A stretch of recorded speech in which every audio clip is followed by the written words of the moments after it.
plasma arc or high voltage plasma using flyback old CRT TV and battery powered by battery.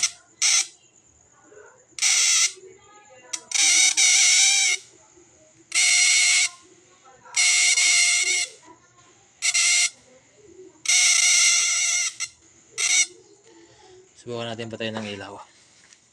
Patayin natin ng ilaw. Yan. Guys, ingat-ingat lang sa ganitong project na kakakuryente. Malamang yun.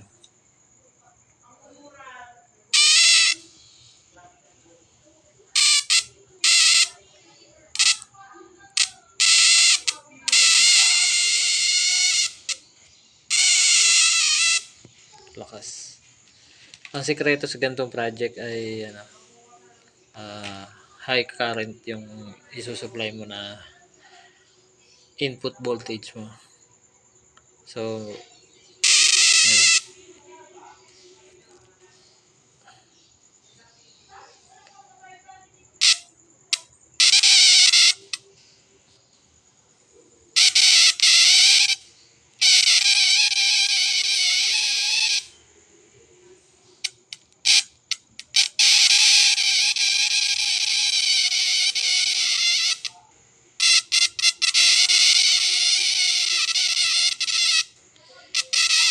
MOSFET yung ginamit kong na driver sa yun, MOSFET.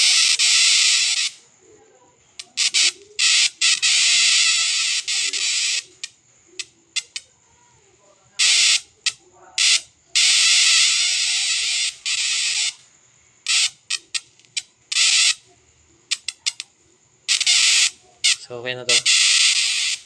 Na-check din natin. So hindi, kanina pa ako nag-ano ng project na paano to pagaganahin. Kasi nagda-drop yung ano ko. Yung yung unang power supply. So ito, mataas ang current itong pang power bank. Ayan. Lakas.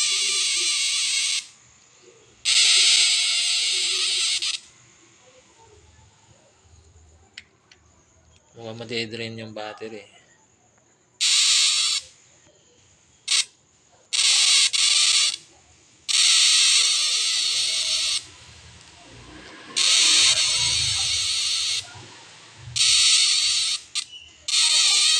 So mangyari na yan guys.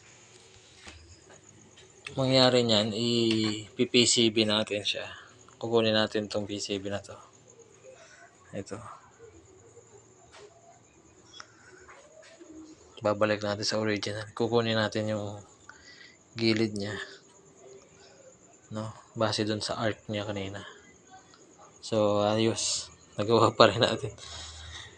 Mga 2 araw na rin guys ito. Sabi ko nga, aabutan pa natin ng November. So, nakuha natin ngayong gabi. Salamat.